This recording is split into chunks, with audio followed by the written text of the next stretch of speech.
눈앞에 하얀 걸 보니까 라는 생각도 잠시 정신이 들어오면서 주변을 두리번 해보니 전 제가 병실에 있다는 걸 알게 되었습니다.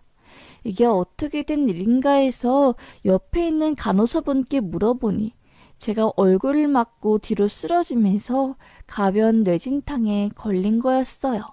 그래서 순간적으로 의식을 잃게 된 거죠. 얼마나 놀랐는지 몰라요. 아, 아무래도 배구 선수 출신인 신우가 저에게 손을 올렸으니까 일반인에다가 체구가 작은 저로선 얼마나 충격 크게 받았겠어요. 바로 쓰러지게 된 거죠.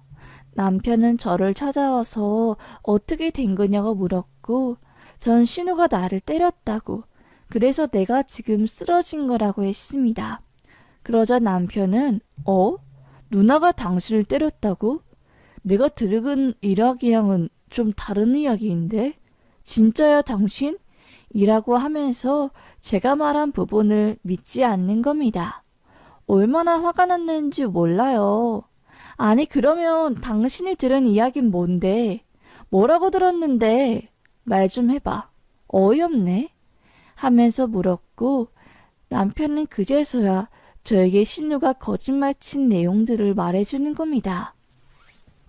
아니 누나가 당신이 누나한테 뭐 갑자기 욕하고 대들어서 그래서 어깨를 툭 치면서 왜 그렇게 말했냐고 했을 뿐이래. 그래서 당신이 중심 못 잡고 뒤로 쓰러져서 이렇게 크게 다친 거라고 하던데? 라고 말하는 겁니다. 고약한 신우는 자기가 잘못한 것만 쏙 빼놓고 가족들에게 설명한 거죠. 그때 병실에 누워있는 전 신우의 거짓말 때문에 너무나 답답해서 가슴을 막 팍팍 쳤습니다. 아니 어떻게 저렇게 뻔뻔스럽게 거짓부렁이를 칠 수 있냐고 하면서요. 억울한 게 그 자리에 저밖에 없으니까 저희 말은 아무도 믿어주지 않았죠. 심지어 남편조차 지 누나 편을 들고 누나가 그럴 리가 없다고 당신이 머리를 다쳐서 지금 약간 착각하고 있는 것 같다고 했지요. 진짜 그 말 듣는데 눈물이 또르륵 나더라고요.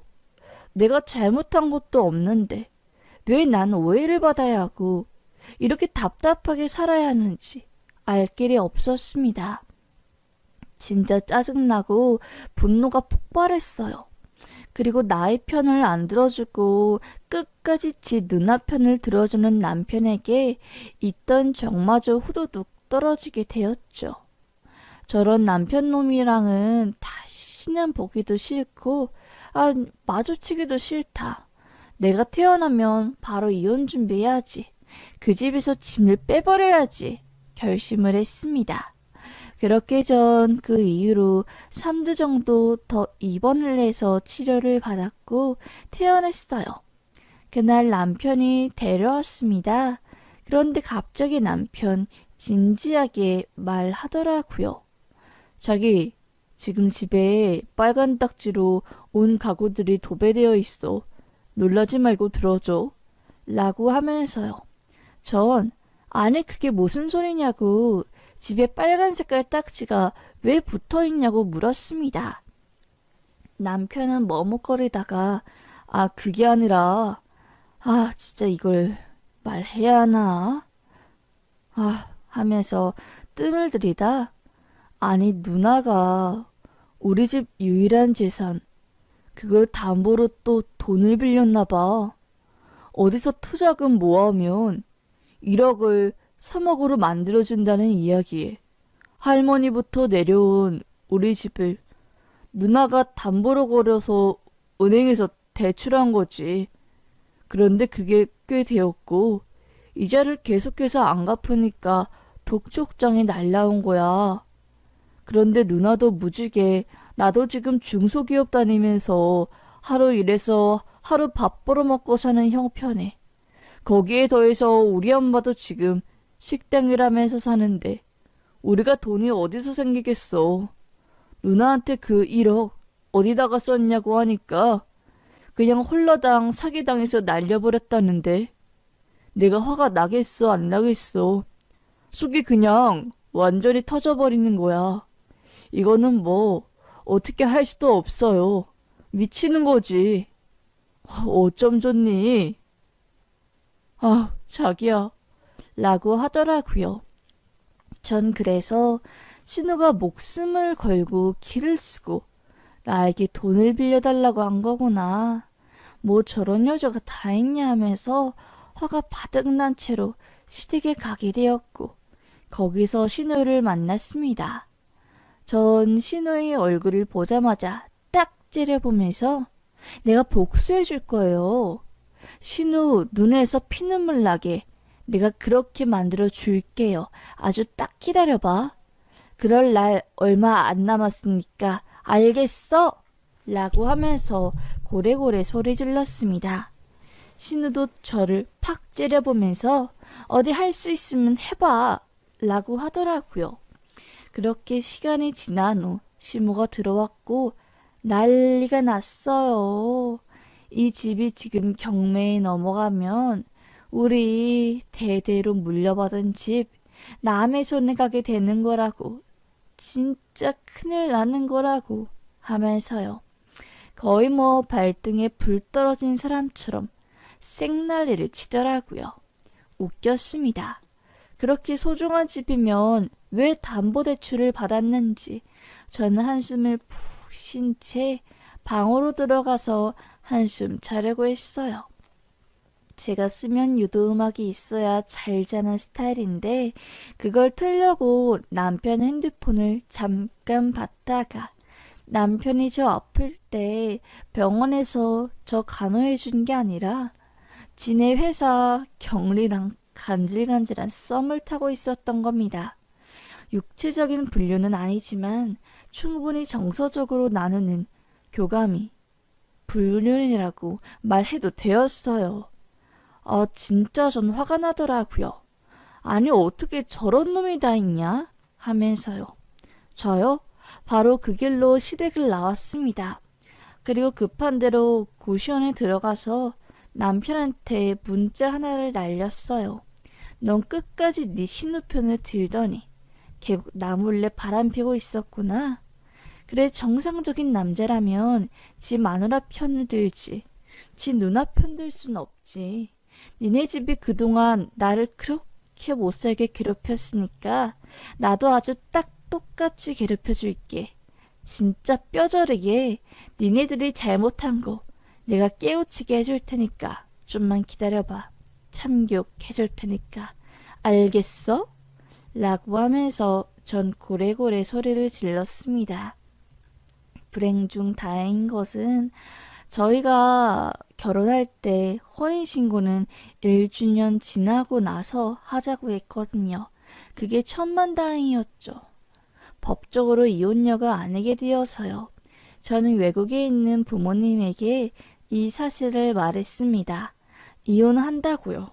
아니, 해야 한다고요. 솔직히 전 부모님한테 이 말을 했을 때 또 예전처럼 또다시 쿨하게 그래, 그렇게 해라 라고 말하실 줄 알았어요. 그런데 이번에는 이렇게 반응을 안 하시는 겁니다. 우리 딸 그렇게 만든 사돈댁을 내가 가만히 두고 볼 순 없지. 어디 배가 불러서 우리 귀한 딸을 건드려? 하면서 거의 극대노를 하신 겁니다. 전 살면서 엄마가 그렇게 화를 낸 모습 처음 봤어요. 제가 왕따를 당했다는 말을 들었을 때도 그거 다 지나가고 너무 신경 쓰지 말라고 무심하게 말한 엄마가 제가 신우에게 맞고 쓰러지고 이런 사실을 들으니까 거의 뭐 폭발하게 된 거죠. 해외에서 교수 생활을 하고 있었던 엄마는 급하게 일정을 비우고 한국으로 오게 되었습니다. 다행히 시간제 교수라서 시간을 비울 수 있었던 거고 독일에서 작품 활동을 하고 있는 아빠는 오지 못하셨지만 한국에 있는 자기 친구들에게 말해놓아서 제가 화끈하게 복수할 수 있게 도와주셨어요. 처음으로 부모님이 밉지 않고 감사한 순간이었습니다. 엄마는 바로 한국에 오자마자 부동산 법인을 운영한 팁을 이용해서 바로 복수에 들어갔어요. 시댁이 지네들 목숨보다 아끼는 그 집을 저희 손에 넣는 게 최대의 복수라고 생각했습니다. 하지만 그 집을 제 가격에 주고 살 수는 없었죠. 경매가 계속 진행되어서 가격이 절반으로 뚝 떨어질 때까지를 기다렸습니다. 그렇게 기다리고 보니까 거의 주변 시세에 비해서 반토막이 나버린 그 순간이 오더라고요. 저랑 엄마는 그래, 이번 경매에서 낙찰받자, 아주 딱 좋은 상황이야 하고 바로 경매를 하러 갔습니다. 그런데 알고 보니까 신이랑 시모도 그 경매 회차에 나와서 지네들 아들 명의로 그 집 안 날라가게 하려고 경매에 참여했다고 하더라고요. 전 몰랐거든요. 웃겼습니다. 어디서 돈을 엄청 빌린 모양이더라고요. 돈 때문에 벌벌거리면서 친인척 사람들에게 다 끄고 심지어는 사채업자에게 손을 빌렸을 정도였습니다. 엄마는 그런 상황을 보고 쓱 웃는데 딱 기다려. 너네 내 딸 괴롭힌 복수 내가 처절하게 해줄게 하면서요. 바로 그 경매에 참여해서 그 집 쾅쾅쾅 낙찰을 받았습니다. 주변에서는 곡소리가 났죠. 아마도 시댁의 소리였겠죠. 그렇게 낙찰받은 집 문서를 가지고 전 신우와 시댁 앞에 가서 딱 말했습니다. 내가 이제 이 집 주인이네요. 그렇게 나를 무시하고 별 보잘것 없는 사람으로 보시다니 기분이 어때요? 전 며느리가 당신네들 집 뺏어간 거 빨리 짐 빼고요. 집에서 나가주세요. 꼴도 보기 싫으니까 하면서 거의 욕만 안 했지 사람 모멸감 줄 수 있는 것은 싹 다 해줬습니다. 그들도 엄청 부끄럽고 창피해하면서 고개를 들지 못했어요. 신우는 네가 어떻게 그럴 수 있어?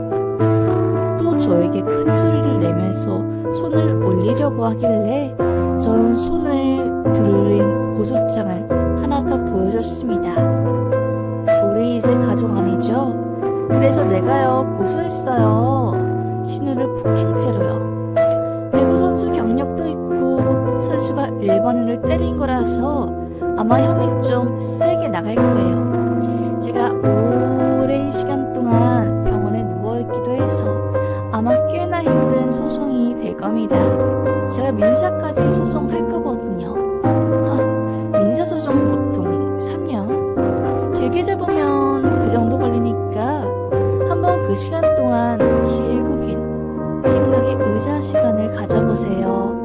하면서 전 팩하고 그들에게 말을 던졌습니다. 시모는 울고 신우는 진풍에 못 이겨서 고함을 지르고 한마디에 뭐라고 해야 할까요?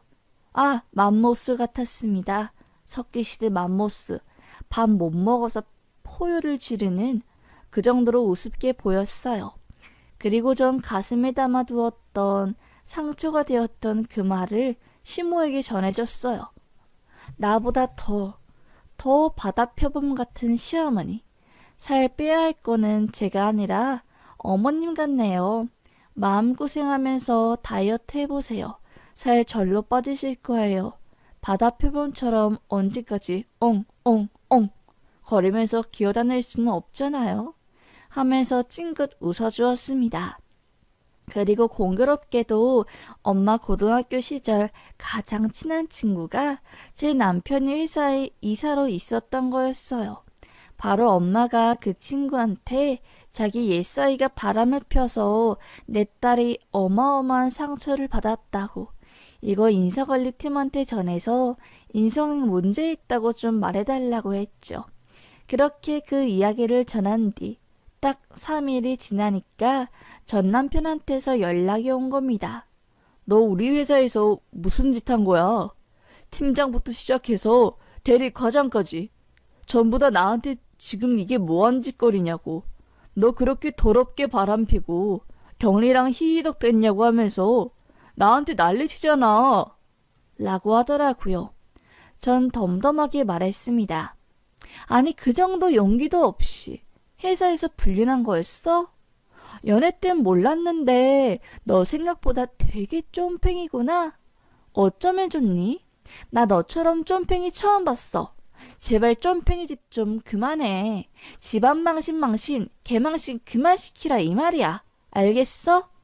아유, 니네 집은 어떻게 돌아가는 꼴이 그렇게 막장이냐? 하면서 제가 할 수 있는 무시랑 무시는 싹 내주었습니다. 남편도 결국 깨갱하면서 저한테 뭐라고 더 이상 말도 못하더라고요. 결국 회사에서 수군대는 소리야 점점 심해지는 자기에 대한 사생활 소문으로 전 남편은 그 회사를 나오게 되었어요. 신우와 시모 그리고 남편은 하루아침에 집을 잃어서 지금은 거의 빌라 지하방에서 살고 있다고 합니다. 아직도 정신을 못 차린 신우는 자기가 성공할 거라고, 그래서 저한테 복수할 거라고 이를 바득 깔고 있다고 하는데, 그렇게 말만 하면서 맨날 하는 짓은 인터넷 게임이나 노름이라고 합니다. 사람 안 변한다고 하던데 이런 모습 보고 그런 말 하는 것 같네요. 딱하디 딱한 그 사람들을 더 이상 상대하기도 싫고 그냥 너무나 이제는 속이 후련합니다. 제가 할 수 있는 복수란 복수는 다 한 것 같아서요. 처음으로 부모님이 저희 일에 나서주어서 전 혼자서 할 수 없었던 많은 일들을 하게 되었습니다. 부모님이 그러더라고요. 이제야 너에게 미안하다고. 우리는 학문의 길을 더 닦으려고 욕심을 부리다가 딸이 얼마나 한국에서 힘들게 살고 있는지도 모르고 고통스럽게 매일을 보내게 했던 것 같다고. 정말 고개 숙였어. 미안하다고 말하고 싶고 앞으로 절대로 우리 딸의 고통 외면하지 않고 늦었지만 부모의 역할을 하고 싶다고 뒤늦게 미안하다고 하더라고요. 전 좀 부모님이 미웠지만 그래도 부모님 저를 위해서 많은 것들을 해주시고 그랬으니까 전 꾹 참고 용서했습니다. 아니라고. 그래도 부모님 덕분에 내가 자립심을 키울 수 있었다고 하면서요. 그렇게 저는 엄마와 뜨거운 포옹을 하고 헤어졌습니다. 엄마는 독일로 다시 돌아가셨고 이번 일로 인해서 큰 깨달음을 얻은 엄마는 이제부터 우리 부부 딸 곁에 있어주자고 합의를 보고 내후년에 한국으로 완전히 돌아와서 한국 대학교에서 일을 하시기로 했습니다. 연주회 활동을 하는 아빠는 간간히 해외로 나가신다고 하는데 그래도 엄마만이라도 한국에 있다는 것 자체가 저에겐 크나큰 위로가 될 것 같네요. 아우, 힘든 결혼 생활 이렇게 시원하게 마무리해서 속에 병이 없습니다. 이제는요. 그럼 저희 이야기 이렇게 끝까지 들어주셔서 감사합니다. 첫 번째 결혼, 사실 실패로 돌아갔지만 그럼에도 깨달은 교훈은 정말 자기가 능력이 있어야 한다. 그래서 시댁에 의지하지 않고 자립심을 길러서 혼자서 떳떳하게 살아야지. 시댁한테 구박도 안 받고 행복하게 살 수 있다. 인 것 같습니다. 그리고 어릴 때 사랑을 많이 받아야 하는 것 같아요.